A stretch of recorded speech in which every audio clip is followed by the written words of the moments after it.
Ok, el tema entonces de hoy es las ventajas del régimen 14D8. Vamos a hablar sobre los recuadros y un poco hacer un análisis, ¿cierto?, sobre la conveniencia de ser parte de un 14D8. Esa es como la idea, ¿ok?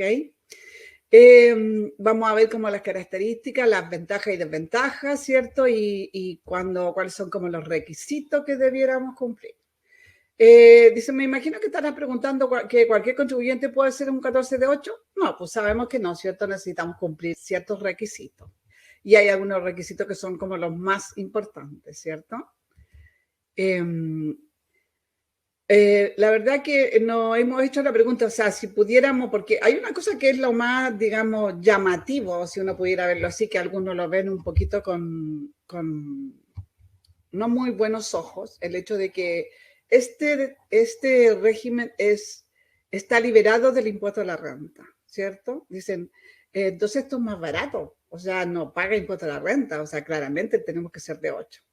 Pero resulta que no, pues necesitamos cumplir ciertos requisitos. O sea, no cualquier empresa puede estar en un D8, ¿cierto? Y bueno, le tenemos una pregunta, a ver, chicos, como para que vayamos interactuando respecto de la característica esta especial que tiene un D8. Aquí va la pregunta. ¿Cómo estamos, Paulita? Ahí está la pregunta ya al aire. Ya. ¿Es positivo que una empresa del 14 de 8 esté liberada del impuesto a la renta? Vayan contestándonos ahí en la encuesta que publicamos. Sí. ¿Qué les parece a ustedes? ¿Creen que es bueno? ¿Creen que tienen algún efecto, digamos, en la empresa, en los dueños de la empresa, socios, en el negocio mismo, digamos? ¿Es positivo para la empresa? Ya un 75% nos dice que sí. Que sí O es sea, hay positivo. una tendencia clara de que es positivo que la empresa esté liberada de pagar impuesto a la renta. Ok, perfecto. Sí, la verdad que sí es positivo, claramente, porque en general este tipo de régimen, ¿cierto?, apunta hacia microempresarios, empresas familiares, pequeños contribuyentes, que donde de alguna manera el circulante es escaso, ¿cierto? Y en la medida que exista, lo que hace la empresa es invertirlo, ¿cierto? Y tener que de alguna manera desembolsar un monto por impuesto, un impuesto que es posible que no pueda recuperarse pronto, no es nada conveniente. Entonces, si a través de este proceso o de la decisión de haber pertenecido a este régimen, podemos omitir este pago, por supuesto que es positivo, porque ese monto, aunque sean 15, 20 días que anda fuera de la empresa, podemos invertirlo en más productos, qué sé yo, inversión en fabricación, etcétera, ¿cierto? Entonces, por lo tanto, claramente positivo. Bueno, el objetivo de esta charla, chicos, es revisar entonces las características de este régimen 14 de 8, revisar cuándo no es conveniente ser un D8 y revisar nuestro caso particular o de nuestro grupo de clientes, ¿cierto? Y evaluar si es o no conveniente ser un D8. Ahora, ustedes dirán, pero todo esto ya sucedió porque estábamos en un periodo de poder optar, ¿cierto?, entre el 1 de enero y el 30 de septiembre, que se fue prolongando, que primero era abril, luego era julio, al parecer, y por ahí después se llegó a ser septiembre. Sí, es verdad, pero eso era para comenzar todo este proceso. Pero recuerden que existe la opción de cambiarse de régimen cada vez que nosotros queramos. Una vez terminado el proceso comercial, se puede reevaluar de nuevo y ver qué situación ha cambiado en nuestra empresa y si hoy, en este momento, dentro de lo que se proyecta dentro de los próximos años, es aún o no conveniente cambiarse, ¿cierto? Entonces, por lo tanto, es un tema que se tiene que ir viendo y evaluando anualmente. Pero antes que nada, aunque ya muchos nos conocen, le vamos a contar quiénes somos. Pues yo soy Patti Carrasco Messenger y la Paola Vera, que estábamos recién ahí, ¿cierto?, en vivo. Y nos dedicamos entonces a hacer charlas gratuitas. Trabajamos para la empresa EPCM y estamos a cargo del área de la capacitación. ¿cierto? Capacitación y consultoría, que es el área que nosotros cubrimos. Y hemos ya de alguna manera dictado varias charlas gratis a partir de, creo que de octubre en adelante. Vamos haciendo 2 por mes y principalmente ahora ha tenido bastante más éxito por el tema de que estamos estamos previo a la operación renta, ¿cierto? También desarrollamos talleres, como le contaba al principio, de talleres que están absolutamente ligados a esta operación renta, ¿cierto? Y donde vamos teniendo un grupo bastante selecto y interesante, porque el hecho, nos pasa que como grupos chicos nos caracteriza algo en el sentido de que podemos tener más interrelación entre todos, digamos, ¿cierto? Entre nosotras y entre ustedes. Cuando toman clases ya hay varios ya dentro del grupo que nos conocen, como les decía, y captan más o menos cómo es que se va dando esto. Dentro de lo que son los talleres podemos nosotros, no siempre resulta mucho, porque de repente hay grupos que son súper así como calladitos y no logran en el fondo interactuar, pero nuestro interés es que puedan abrir sus cámaras, podamos conversar, puedan hacer sus preguntas, ojalá con cámara abierta, ¿cierto? Y si no, con el audio. Pero también está la opción como tercera opción, el chat, ¿cierto? Eso hace que se vuelva súper interactivo y permita entonces que la clase en sí se le saque mucho más provecho desde todo punto de vista, nos vuelve un poquito más simpático el proceso y de repente aclaramos muchas más dudas. Entonces eso a través de las opiniones que hemos recibido, feedback como le dicen algunos, hemos tenido un poco esa conclusión. Así que vamos a continuar con esto. Eso era para contarle quiénes somos, ¿cierto? Y bueno, la razón de la que nosotros, por qué este año es tan especial, ¿cierto? Sabemos que nuestra ley 21.210, que fue publicada en febrero del 2020, hizo un cambio bastante grande, ¿cierto? Donde derogó los 3 régimen principales que venían al 31 de diciembre del 2019 y con esto nacieron nuevos regímenes, ¿cierto? Entonces tenemos aquí uno paralelo donde es al 31 de diciembre del 2019, o sea, año tributario 2020, vigente a aquella fecha la ley 20.780 complementada con la 20.899, teníamos entonces 3 regímenes tributarios, ¿ya? El régimen semi-integrado, que era el ex 14B, ¿cierto? El ex 14A, régimen atribuido, y el 14 ter, letra A. Todo esto el 31 de diciembre del 2019. Entonces, con la publicación de la ley 21.210, estos se derogan, terminan, se cierran y nacen nuevos regímenes. Y caen por defecto, ¿cierto? Y en su propio derecho, como dice la normativa, los ex 14B hacia el régimen semi-integrado 14A. Y el artículo 9 transitorio de la ley 21.210 nos dice también que el ex 14A renta atribuida también va a caer aquí a este régimen general semi-integrado que él es 14A. Sin embargo, también nos dice el mismo artículo transitorio que en la medida que se cumplan los requisitos, entonces estos van a ir a caer a este régimen ProPyme general 14D, ¿cierto? 14D3. Entonces, ¿qué significa? Que muchas empresas que estuvieron acá, entonces ahora son parte de estas 2 opciones.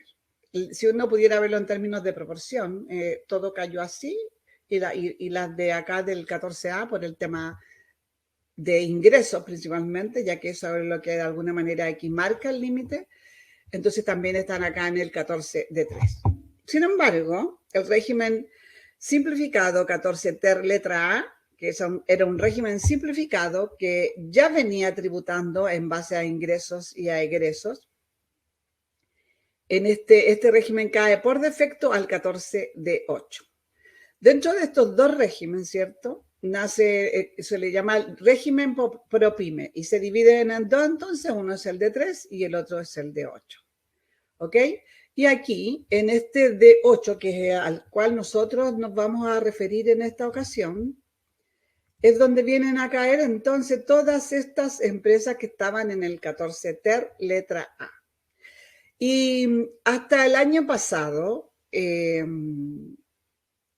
teníamos bastante contribuyentes que tributaban en base a este régimen, pero no se entendía mucho. ¿Cómo nació en el año 2017? El 1 de enero del 2017 nace como 14 TER letra A, ya que el 31 de diciembre del 2016 habían otros régimen que eran simplificados, ¿cierto? Que era el 14 bis, el 14 quater, sí.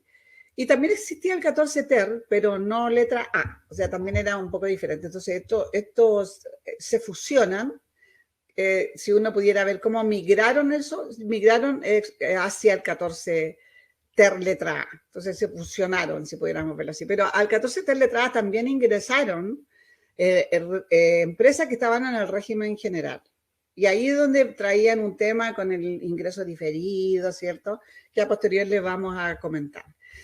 Pero dentro de este proceso, ¿cierto? Como se supone que hay que cumplir ciertos requisitos, muchas empresas que estaban en el 14A semi-integrado, o sea, más bien en el 14A renta atribuida al 31 de diciembre del 2019, pasaron a ser de 3, pero están en condiciones de poder ser de 8, ¿cierto? Y no se ha evaluado la opción y por lo tanto se quedaron en un D3. Entre ser un D3 y el ser un D8 hay algunas diferencias importantes, ¿ya?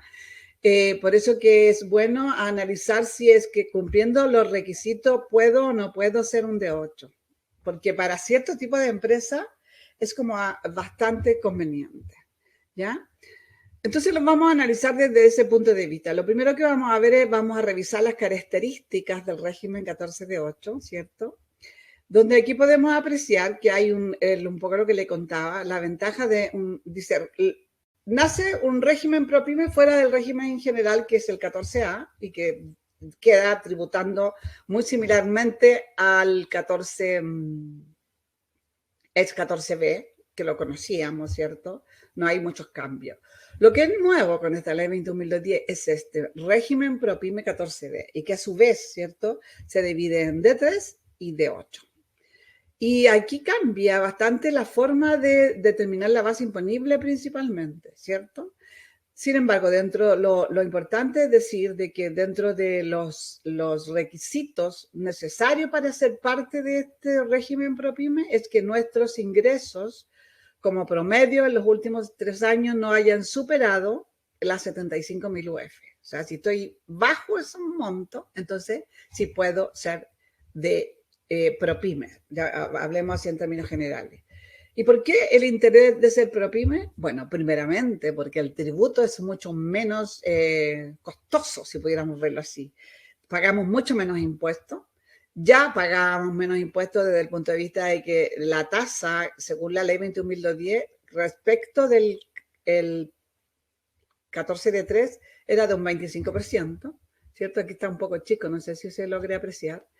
Pero hoy día bajó a un 10% por esta ley 21.256 que se dictó en septiembre del 2020, producto, ¿cierto?, del tema pandémico y todo el conflicto económico, digamos. Entonces esto iba en ayuda a las empresas, a los pequeños empresarios. Y eso hizo que bajara la tasa a un 10%. Pero esto es un periodo transitorio, o sea, significa que va a ser durante el AT 2021, AT 2022 y AT 2023. Pero esta tasa ya inmediatamente marca la diferencia.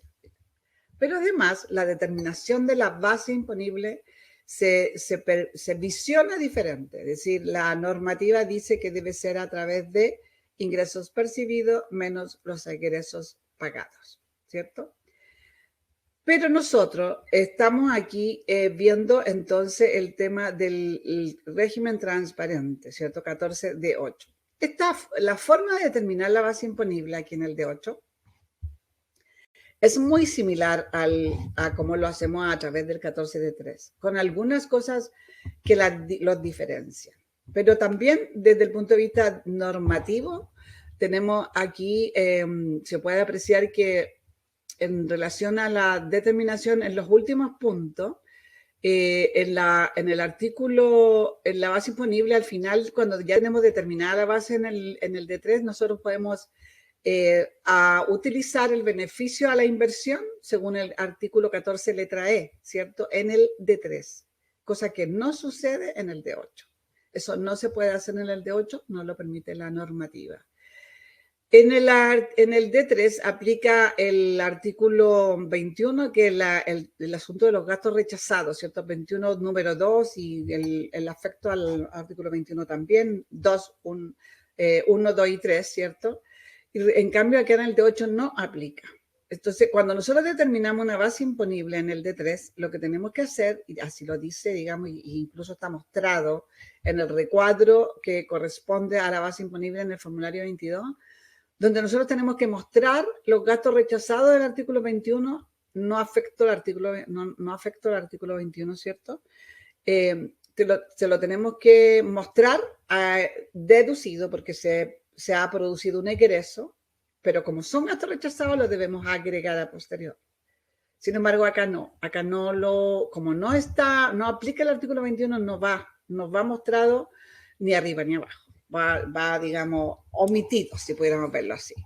¿Ya?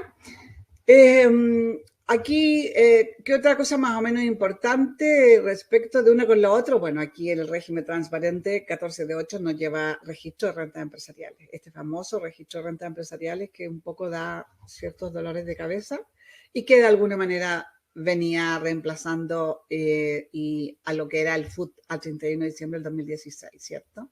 Que tiene mucho más necesidad de análisis, a eso me refiero. Por eso nos hace doler un poco la cabeza, ¿cierto? Ok, dentro de lo que nosotros, como les contaba, teníamos al 31 de diciembre del 2020, del 2019 hasta 2020, entonces era el 14 TER, y esto lo teníamos nosotros que declarar en la DJ 1924. Ahí nosotros le informábamos los detalles de nuestra determinación de base imponible, ¿cierto? Y la opción, ¿cierto?, de pagar o no pagar impuesto a la renta, porque al 31 de diciembre de 2019 este tipo de empresas podían optar por hacerlo. Y entonces se lo contábamos al Servicio de Impuesto Interno a través de la DJ 1924.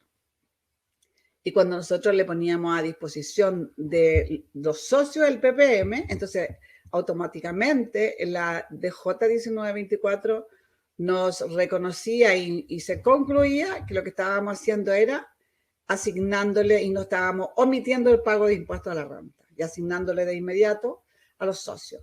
Entonces, esto de alguna manera ya se venía haciendo, solo que en este caso era opción. Nosotros podíamos optar por asignarle la base imponible y bueno, al 31 de diciembre se hablaba de atribución, cosa que hoy día ese concepto ya no se usa. La ley utilizó la palabra y la reemplazó por la palabra asignación, que significa lo mismo, pero es para efectos de no confundirnos, ¿cierto? Ahora mismo, ya a partir del mes de febrero, entonces del 1 de enero, estamos con la ley vigente, con la ley 21.210, donde ya entonces tenemos que hablar ya de un D8, y fue entonces el régimen que recepcionó las empresas del 14 TER letra A, ¿cierto? Y para que nosotros podamos informarle al Servicio de Impuesto Interno este año sobre la decisión, más bien aquí no podemos optar, estamos obligados, pero tenemos que contarle cuál es nuestra base imponible, tenemos que contarle si tenemos o no tenemos ingresos diferidos, ¿cierto? Y varias otras cosas. Y eso lo tenemos que hacer a través de la DJ 1947, ¿ya?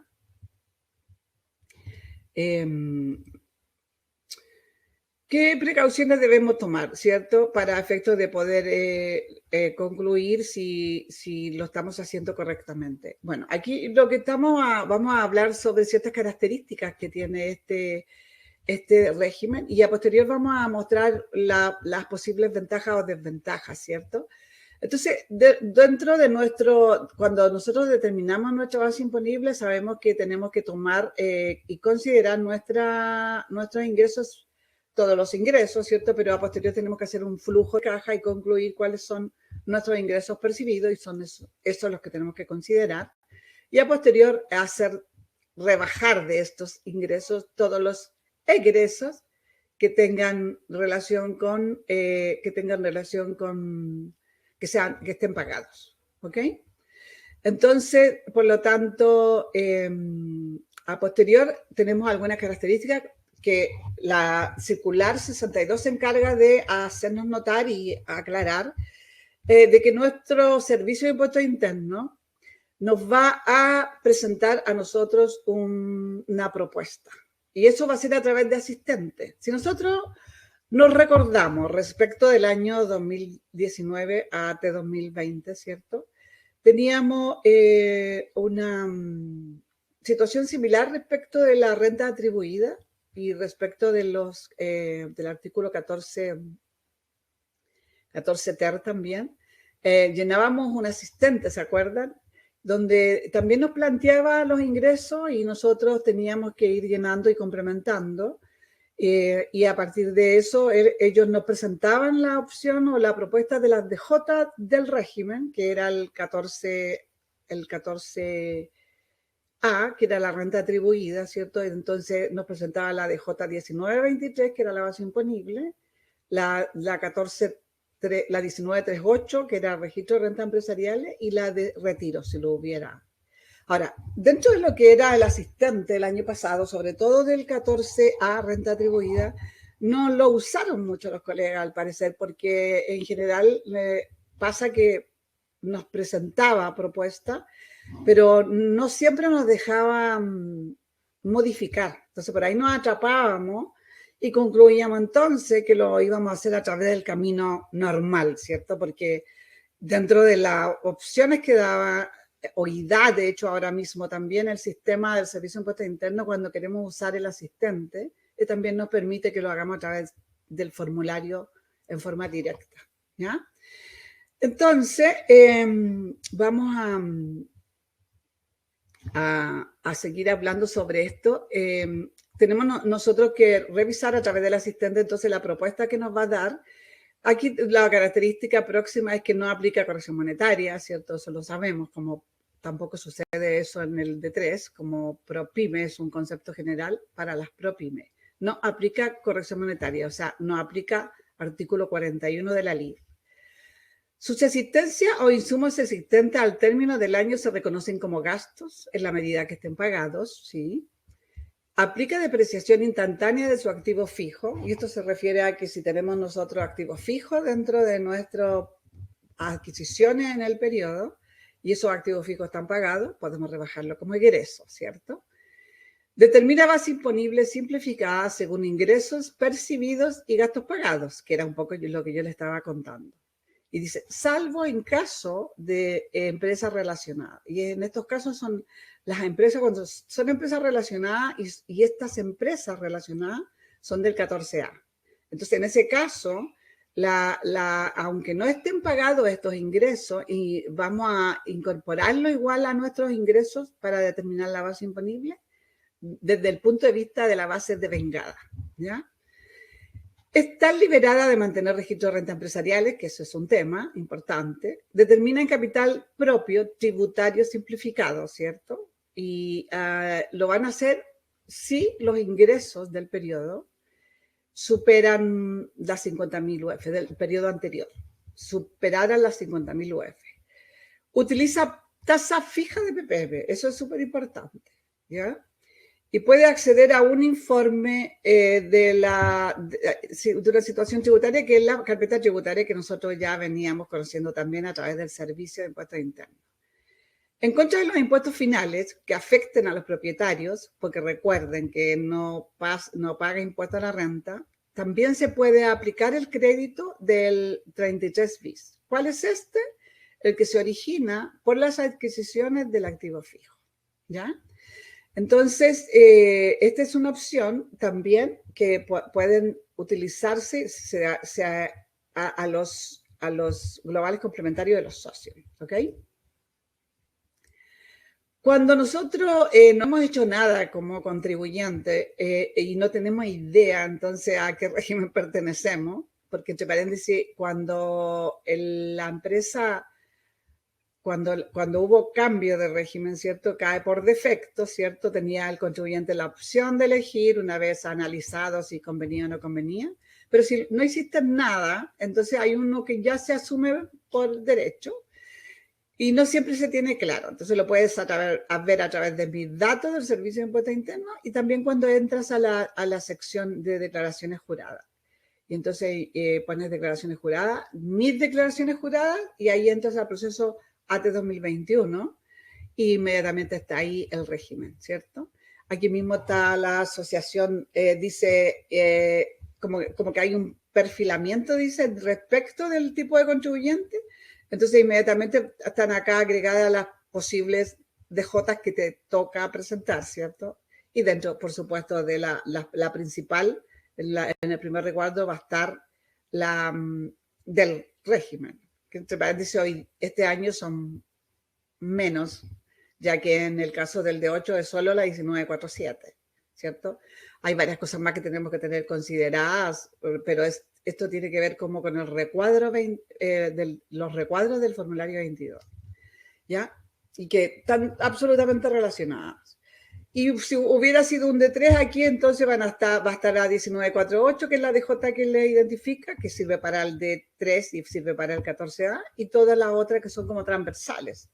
Si luego acá, dentro de este perfilamiento, existen DJs que no nos pertenecen, no tenemos que hacer, existe la opción de que la podemos eliminar y si nos faltan, la podemos agregar.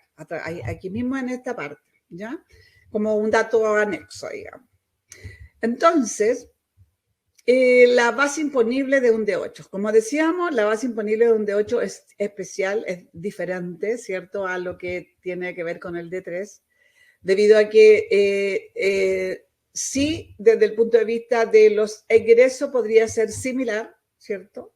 Pero no así desde el punto de vista de los ingresos. Cuando nosotros determinamos los ingresos de un D8, entonces vamos a tener que tomar en consideración varias cosillas, ¿ya? Y además, si lo vemos desde lo final, digamos, cuando lo comparamos con una determinación de base imponible de un D3, no vamos a rebajar el beneficio de la inversión cuando rebajamos la base imponible, ¿cierto?, en un 50%. Eso aquí no va, ¿cierto? Y además le tenemos que agregar el ingreso diferido y los posibles dividendos, ¿cierto?, que nos pudiéramos estar recibiendo de empresas a la que nosotros estamos relacionadas. Entonces, cuando nosotros pensemos en la opción, si es que ya no somos, digamos, porque es muy probable que ya somos de 8 y tenemos que solo ya entender los procesos, pero también podemos evaluar que siendo hoy día un D3 en este AT 2021, podríamos pensar que podemos cambiarnos a un D8. Si ¿cuáles son los requisitos? Mis ingresos son menores a 75.000 UF, pero el principal requisito es que los socios deben ser contribuyentes de impuestos finales. O sea, no pueden ser personas jurídicas, solo personas naturales, ¿cierto? Este es como el mayor requisito. Pero esos son los requisitos principales. También hay otras cosas que evaluar. Respecto del capital propio, ¿cierto? Se aplica el capital propio simplificado y solo vamos a estar obligados a determinarlo en la medida que nuestros ingresos superen las 50.000 UF, ¿ya? Y dentro de lo que es el formulario 22, nuevo formulario 22, hay un recuadro que es el último del formulario 22, que es el recuadro 23, donde nos muestra que debemos mostrarle, digamos, en la medida que cumplamos los requisitos, el capital simplificado. ¿Qué efecto tiene ese capital simplificado? Primero, cumplir con la normativa, porque la ley la normativa exige que cuando superemos los 50.000 UF debemos determinarlo y mostrarlo en el formulario 22. Y también tiene relación con nuestra patente comercial, porque esta información del formulario 22 va a la municipalidad, entonces eso es importante. O sea, si ustedes podrían decir, aunque lo superemos, no lo informemos entonces, ¿cierto? Porque si no nos van a subir la patente, pero no es tan así, porque los recuadros van neteándose con otras informaciones, con las DJs, por ejemplo, ¿cierto? Y por lo tanto no basta con que no lo llenemos. Seguramente el hecho de que no lo llenemos o no completemos el recuadro habiendo tenido más de 50.000 UF como ingreso, vamos a ser observados, como el formulario 22 va a estar observado, ¿cierto? Entonces no podemos correr ese riesgo. Ok, dentro de lo que tenemos como este nuevo formulario 22, ¿cierto? AT 2021 y nuestra régimen D8, ¿cierto? Aquí, bueno, primero que nada tenemos que entender, ¿cierto? Que formulario 22 AT 2021 ha tenido cambios bastante importantes. Y producto de esta nueva reforma, donde tenemos ahora procesos especiales para cada régimen, ¿cierto? Y si nosotros nos metemos en el Servicio de Impuestos Internos y revisamos en el área renta e información, entonces podemos apreciar que el formulario de 22 está dividido así. O sea, para cada régimen tenemos uno para persona natural, régimen 14A, D3 y D8. Y dentro de cada uno tenemos recuadros especiales, ¿cierto? Recuadros y tenemos... ¿cómo se llama? Cada uno en el fondo va a tener que atender a ciertos recuadros y van a tener que ser llenados. Después tenemos aquí, dentro de lo que tiene como lo nuevo, aunque la ley 21.210 y la circular 62 dice de que el Servicio de Impuestos Internos no tiene que presentar un asistente. Pero yo, como les comentaba, esto no es tan nuevo. Ahora, me imagino que esto va a ser un poco más eficiente esta vez. Se han demorado bastante, ¿cierto? Y todavía no tenemos suplemento tributario que entendemos, porque estuvimos ahí con unas noticias la semana pasada, no, hace como 3 días atrás, sobre este suplemento, que va a ser publicado el 1 de marzo, o sea, el lunes sería, ¿no? Y vamos a tener ahí vamos a poder aclarar varias dudas que todavía permanecen, ¿cierto? Pero ahí nos explica dentro de alguna de las circulares en sí y dentro de lo que ya está presentando el servicio a nivel de página, es que vamos a tener asistentes, ¿cierto? Del 14D3 y el 14D8 y además, en lo que yo le acaba de mostrar, que ahí dice que el servicio debe presentar una propuesta.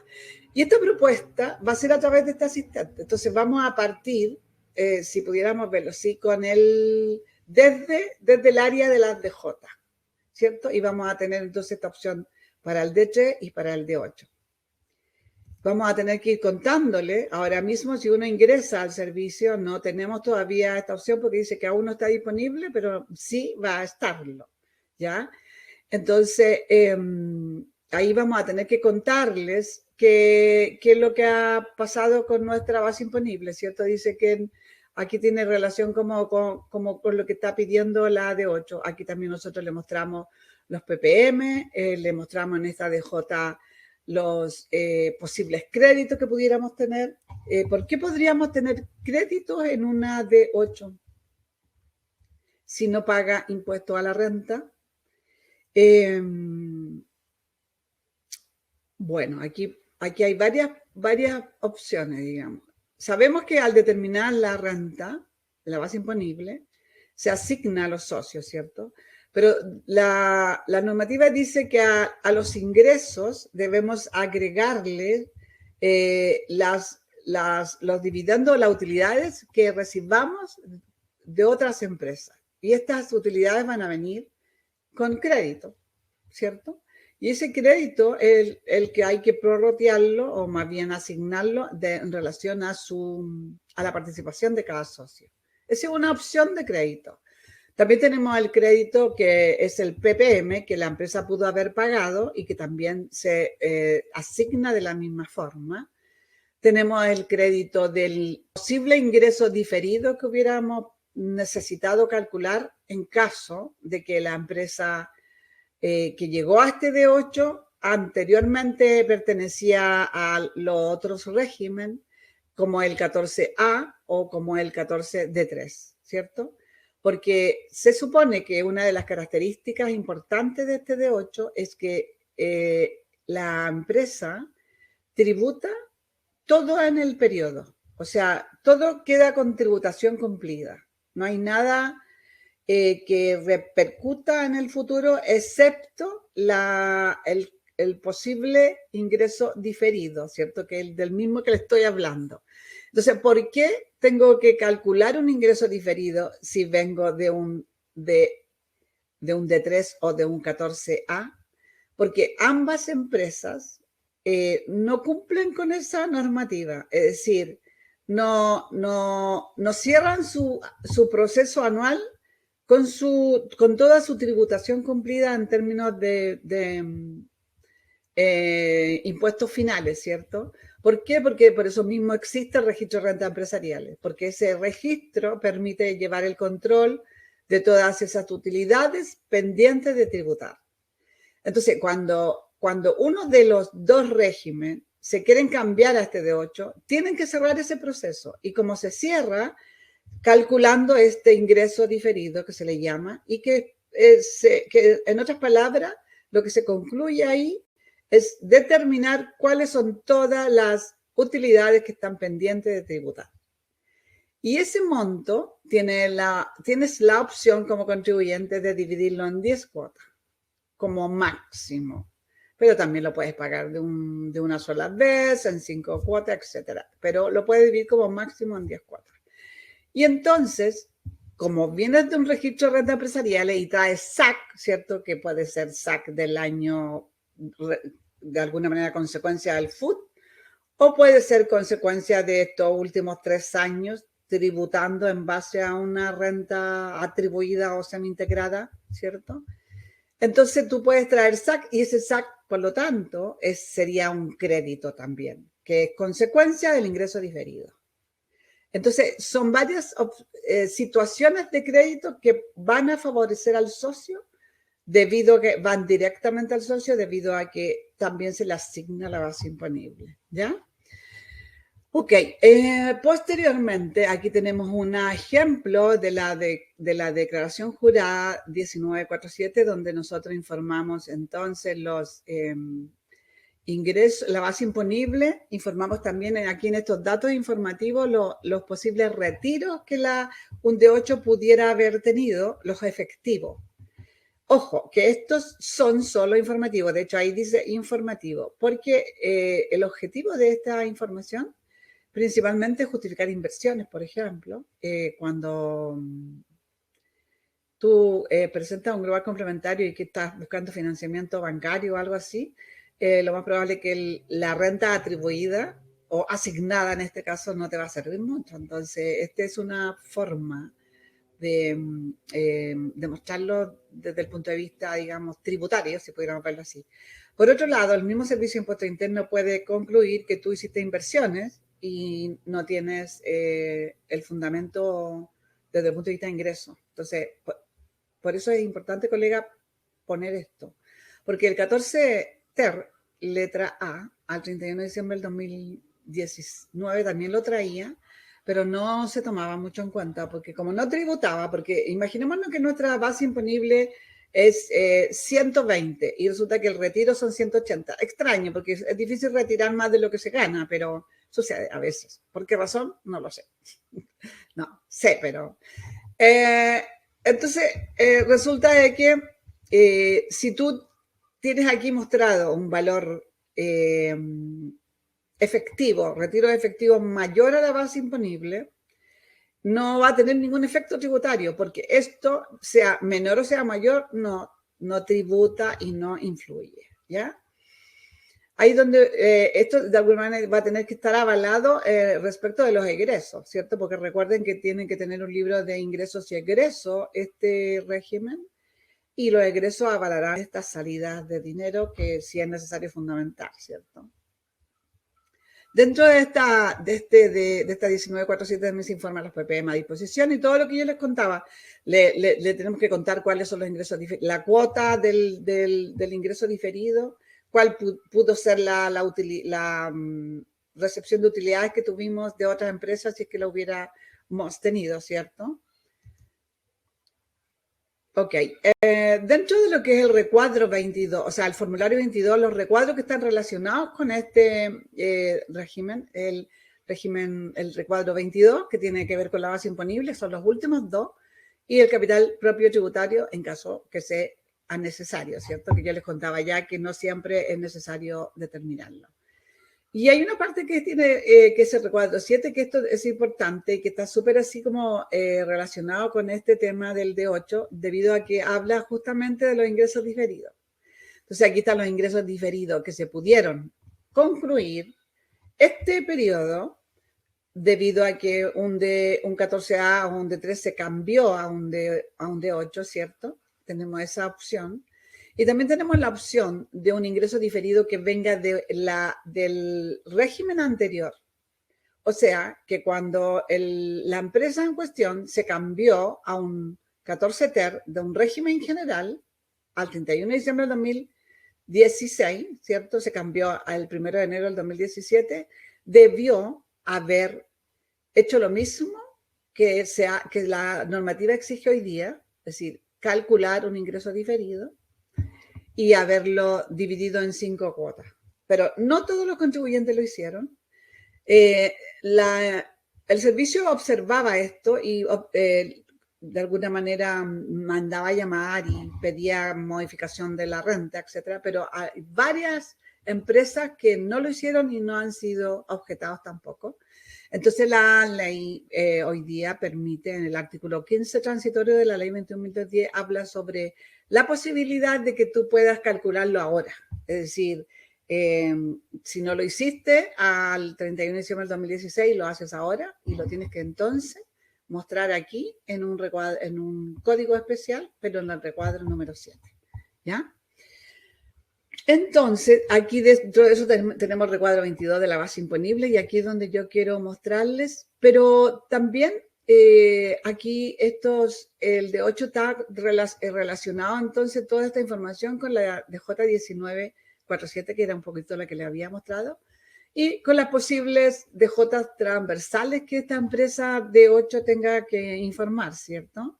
Que es lógico que tenga que incurrir en otros gastos, sueldo, etcétera, honorarios para su normal funcionamiento y entonces va a tener que presentar otras declaraciones juradas. Pero esta DJ 1947, como ya les contaba que tenemos la opción de obtenerla a través de los asistentes, pero a los asistentes nosotros le vamos a tener que dar información, ¿cierto? Alimentar de información. Por eso que es importante que cuando nosotros estemos haciendo todo este proceso, no era chiste esto del balance cerrado, ni de la hoja de trabajo, todo esto es importante tenerlo ahí, cosa que nos vaya ayudando a llenar este asistente y de esa manera podamos estar absolutamente seguros de que lo que resulta de esto es lo que corresponde, ¿cierto? Nosotros tenemos que imaginarnos en que no tenemos asistente, lo vamos a hacer solos. Y luego esto nos facilita el asunto, pero tenemos que verificar y de alguna manera comprobar que toda la información enviada, porque eso es lo que dice la normativa, los contribuyentes son los ¿cómo se llama?, responsables finales de esto, ¿ya? Y la DJ del 1947 está relacionada con con los recuadros del formulario 22, entonces tiene que coincidir. O sea, si nosotros lo hiciéramos sin asistente, tenemos más posibilidades de equivocarnos en relación a que a lo mejor lo que nosotros informamos en la 1947 no coincida mucho con lo que le estamos contando en el formulario 22. Entre paréntesis, lo nuevo de los asistentes, que es importante, entendemos que en la medida que nosotros usemos los asistentes, además vamos a tener llenado en el formulario 22. Eso es nuevo, porque no sucedía eso hasta el año pasado. Solamente teníamos la DJ, ¿cierto? Recuerden.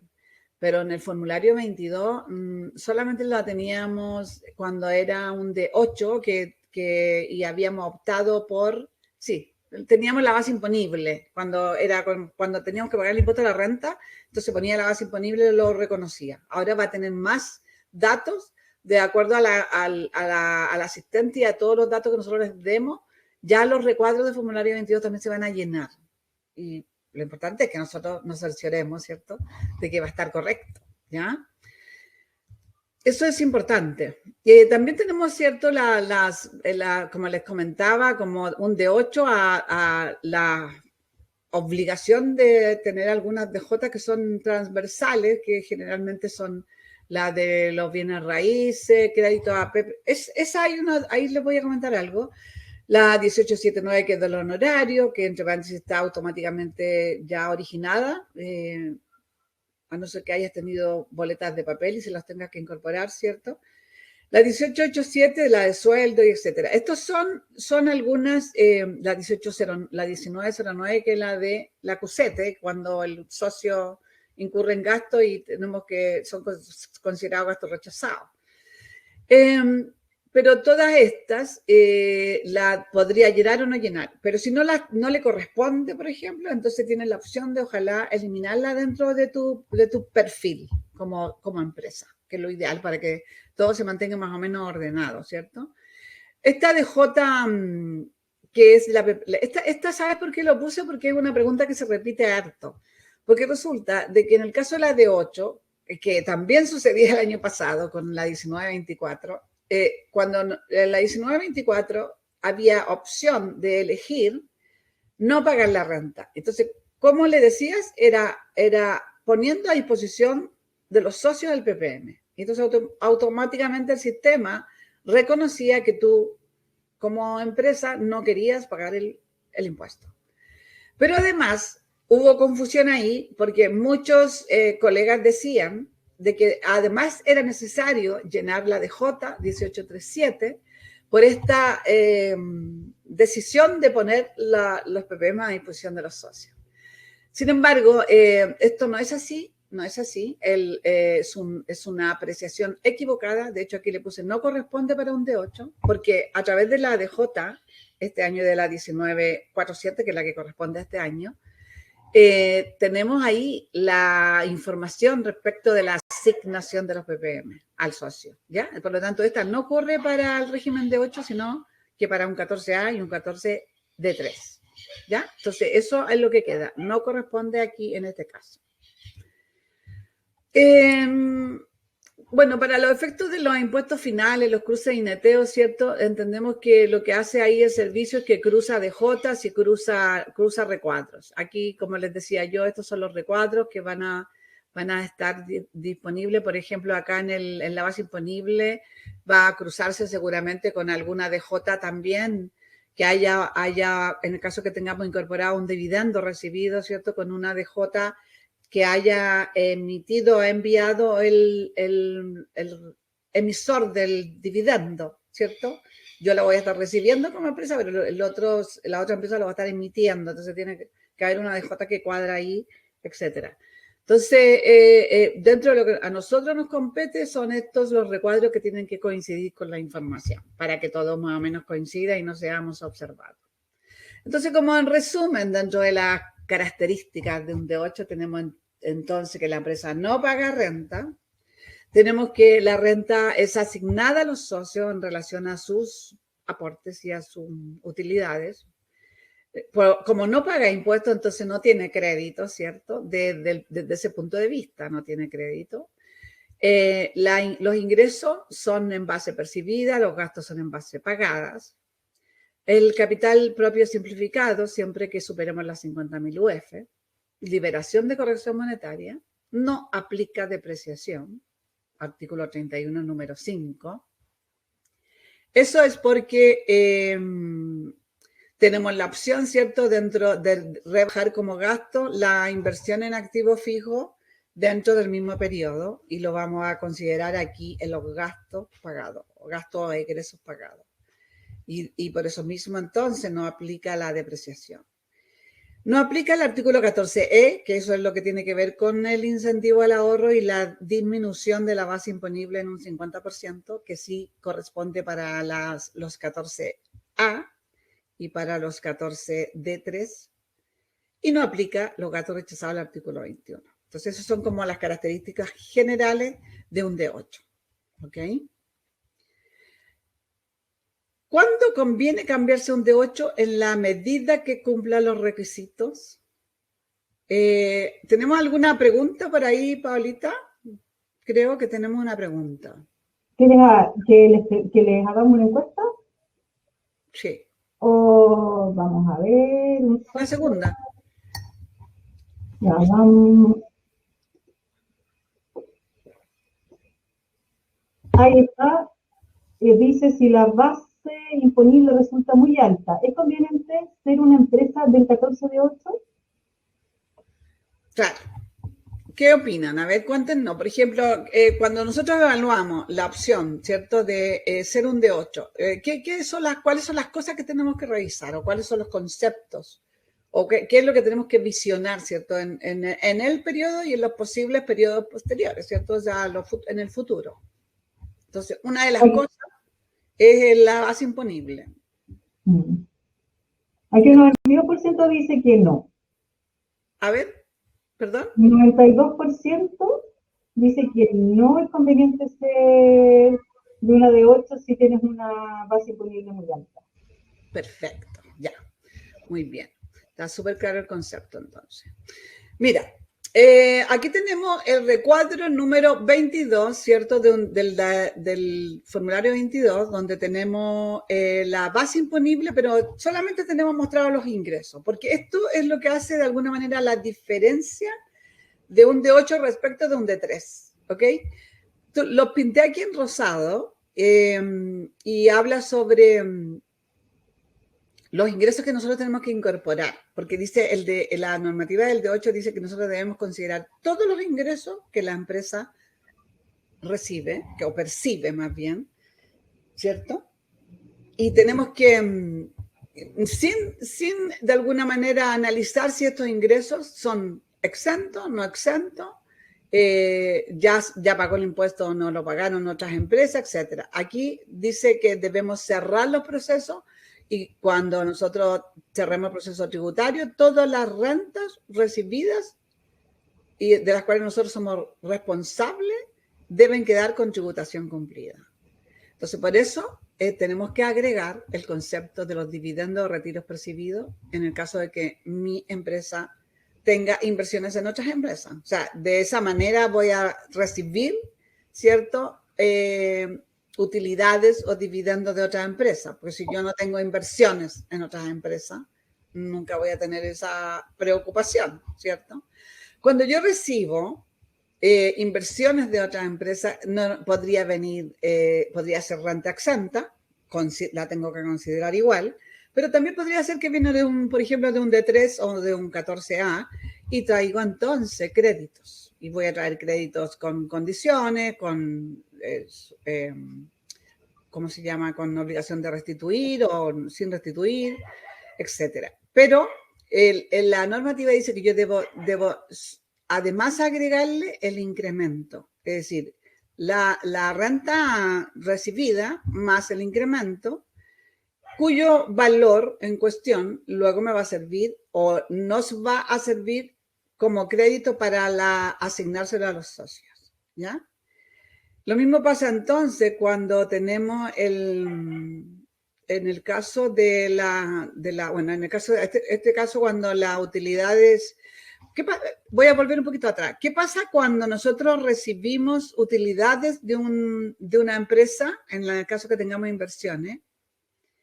Si somos un D3, aquí el crédito y el monto va a tener un efecto, no en la base imponible, sino que va a tener un efecto en el registro de rentas empresariales.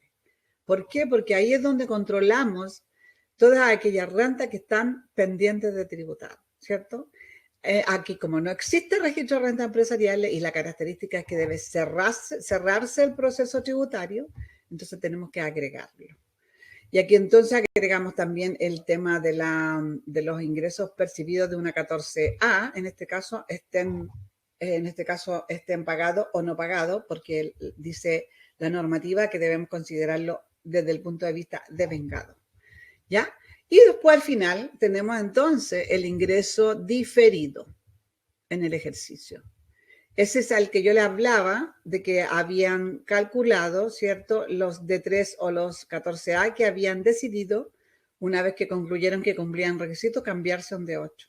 Y entonces calcularon y tuvieron entonces que cambiarse, o sea, que agregar un décimo, porque depende cuánto decidieron en cuántas cuotas iban a pagarla, ¿cierto? Porque es un décimo máximo, puedes de alguna manera pagarlo o definir pagarlo en menos cuotas, ¿sí? Y esto que yo puse aquí amarillo es un poco, se los comento, porque es especial en el sentido de que si compraste activo fijo, hiciste inversiones en el activo fijo, tú tienes la opción de aplicar el 33 bis, ¿cierto? Y se origina un crédito que se puede asignar a los socios también y siempre se asigna en base a la proporción de sus utilidades y por supuesto con el tope que tendría, del monto que tendría que haber pagado en caso de que hubiera tenido que pagar impuestos a la renta. Recordar que este crédito va directo al impuesto. O sea, si hubiera tenido que pagar impuestos a esta empresa, en la línea de donde se determina el impuesto a la renta, hay un recuadro donde van los créditos, ahí va rebajado, porque va directo al impuesto. Pero es un D8 y el D8 no paga. Por lo tanto, el crédito que se pudiera originar aquí va asignado al socio como crédito, ¿cierto? Pero va agregado como ingreso aquí. Eso es importante. O sea, si dentro de mi libro auxiliar de activo fijo, ¿cierto? Porque para yo determinar todo esto tengo que tener un libro de auxiliar y tengo que tener mi control de activo fijo, ¿cierto? Independientemente de cómo estoy tributando con contabilidad simplificada, pero siempre voy a suponer y siempre partimos de la premisa de que todo el mundo tiene contabilidad completa, tiene un balance, tiene estado financiero, libros auxiliares, que avalan entonces todos estos detalles, que si en algún minuto el servicio de impuestos internos me llama y me dice y quiere que yo le fundamente, voy a tener cómo hacerlo, ¿cierto? Y por último, a lo mejor tendré que preparar algún otro, pero voy a tener la base de la información donde yo pueda preparar lo que requiera el servicio. Ok. Ahora, para revisar nuestro caso particular, dice, si yo puedo ser o no ser un D8.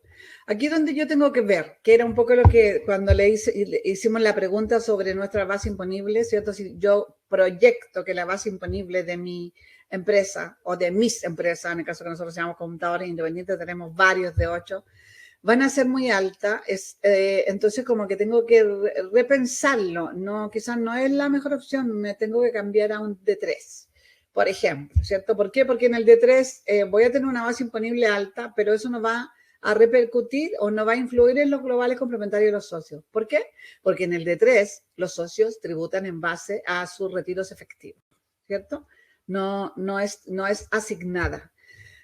Entonces, eso es una cosa. Y respecto a que dice, no inversiones en otra empresa. O sea, eso no es que un D8 no pueda tener inversiones en otra empresa, que no se malentienda eso. Es decir, si yo soy una empresa que soy microempresario, ¿cierto? Mis utilidades en general son aquellas que utilizo para vivir, digamos, que las gano y luego las retiro inmediatamente porque eso es como mi sueldo, con eso vivo yo, mi familia y qué sé yo, mi socio, etcétera. Entonces, por lo tanto, lo más probable es que no tenga inversión en otra empresa, ¿cierto? Pero puede tenerlas, ¿cierto? Pero ese efecto que pudiera tener en la base imponible por una recepción de una utilidad, habría que evaluarlo. Entonces, si no tengo inversión en otra empresa, entonces estoy como con la opción de ser un D8. Tengo socio en empresa, solo socios por personas naturales, todavía estoy ya con mucho porcentaje, ¿cierto? Mi base imponible es una base imponible que me permite, en el fondo, solo vivir dentro de, no tengo mucha posibilidad de invertir, Entonces también estoy de alguna manera teniendo bastantes puntos para sí ser un D8 y que el D8 sea conveniente para mí, digamos, ¿cierto? Va a ser barato, si pudiéramos verlo así. Ahora, después de yo evaluar mi empresa, ¿cierto? Y la situación societaria de la empresa, tengo que evaluar el global complementario del socio, ¿cierto? ¿Qué pasa con el socio? ¿Qué pasa con el global complementario? ¿Tiene más ingresos? ¿Tiene más rentas? ¿Tiene sueldos? ¿Tiene inversiones en otras empresas como persona natural? ¿Va a recibir dividendos de otras empresas? ¿O solo tiene este ingreso como socio de empresa de esta empresa y un sueldo, que es lo típico, que tienen como el sueldo que se asignan en la misma empresa también, ¿te fijas? Entonces, eso es como súper común. Y en ese sentido, ahí estaría también en condiciones de que creemos que sería una situación súper conveniente que forme parte de un régimen 14 de 8, ¿cierto? Claro, ahí dice evaluar el registro de rentas empresariales al final del periodo anterior. Eso es porque, imaginándonos que no sea de 8 todavía y que estemos en la opción de que estamos evaluando la opción de cambiarnos, ¿cierto? Veamos, hay que revisar cómo está ese RAI, ese registro de renta empresarial, ese RAI que tengo ahí pendiente y que significa que son rentas afectas a impuestos y que aún no han cumplido su tributación. Entonces, si es muy alto ese RAI, también es otro tema que yo tengo que visualizar, porque no, capaz que el hecho de que sea tan alto, este décimo al cual puedo yo optar, me infle la base imponible, ¿cierto? Y la infle tanto que vaya a ser perjudicial para el global complementario del socio. Entonces, cuando estamos dentro de los ingresos en el recuadro 22, aquí puse en amarillo, no tenemos ninguno de estos conceptos, ¿cierto? No tenemos inversión en otras empresas y no tenemos empresas relacionadas, etcétera. Entonces, vamos a definir los ingresos percibidos que son del giro, ¿cierto? Y vamos a tener que evaluar los ingresos diferidos, por supuesto, porque si estoy viniendo de otro lado, si estoy evaluando la opción de cambio, ¿cierto? Esto no va a variar respecto de los egresos, ¿cierto? Pero aquí tenemos un ejemplo. Aquí tenemos los ingresos del giro, un ingreso diferido, que es la cuota de 1/10, digamos, los egresos, y acá tenemos una base imponible de 15 millones. Asignado un 50% nos dan 7 millones 7. Si nosotros lo vemos, y esto es lo que tenemos que evaluar, ¿qué efecto tiene esto en el global complementario del socio? Estábamos suponiendo que aquí el socio solo tiene este ingreso, no hay más ingresos, pero no es el caso común. Entonces eso es lo que hay que ver. Como uno lo ve, sobre todo cuando está recibiendo una empresa nueva, revisando un poquito los globales complementarios anteriores. Eso es una opción. Los cambios este año tienen que haber ido más bien al revés, digamos. Nuestras rentas tendrían como que haber disminuido, o sea, no, en el común de los ciudadanos. Pero sí, hay que evaluar eso. En este caso, ponte tú, quedó con 7 millones asignados y tú te fijas. Es decir, dentro de la tabla de global complementario, el monto exento son 8.246.000. Y por lo tanto, es bastante, no alcanza a quedar a efecto, entonces queda exento. Y bueno, a lo mejor podría quedar dentro de esto. Entonces, dentro de esto, esa es la evaluación que habría que hacer. Si cumplo con los requisitos, ¿cierto? Tengo que pensar en la opción del cambio. ¿Y por qué? ¿Cuál es la ventaja, si pudiéramos verlo así? Yo siento que hay una muy importante y que tiene que ver con la calidad de la empresa, del ProPyme, digamos, en este caso del microempresario, del mediano empresario, pequeña empresa. El hecho de que no tienes que desembolsar este monto de impuesto en el periodo de la renta, y después con el peligro de que tu global complementario haya quedado retenido por alguna situación que no era responsable, o sea, sobre todo cuando hay más cosas que influyen en tu global, ponte tú, no sé, de repente capital inmobiliario, tuviste el depósito a plazo, inversiones y el certificado quedó observado de la institución financiera, te objetan tu renta como consecuencia y las platas entonces quedaban retenidas en el servicio. Y para un microempresario, tener un monto retenido en el servicio, en el fisco, es fatal, ¿cierto? Entonces, aquí podemos decir, ¿cuáles serían las ventajas? La empresa no necesita desembolsar un monto en pesos cada 30 de abril. ¿Por qué? Porque no paga impuesto a la renta. Evita retención del fisco por devoluciones de global complementario de los socios, porque todo es un proceso automático, ¿cierto? De neteo. Proceso mucho más expedito. No hay que hacer este cambio de que presento la renta a pago y después presento la renta de los socios y luego tengo que esperar la devolución de los socios. O sea, hay un trabajo a nivel del servicio y a nivel de nosotros, los asesores, de los mismos contribuyentes, que omitimos, si pudiéramos verlo así.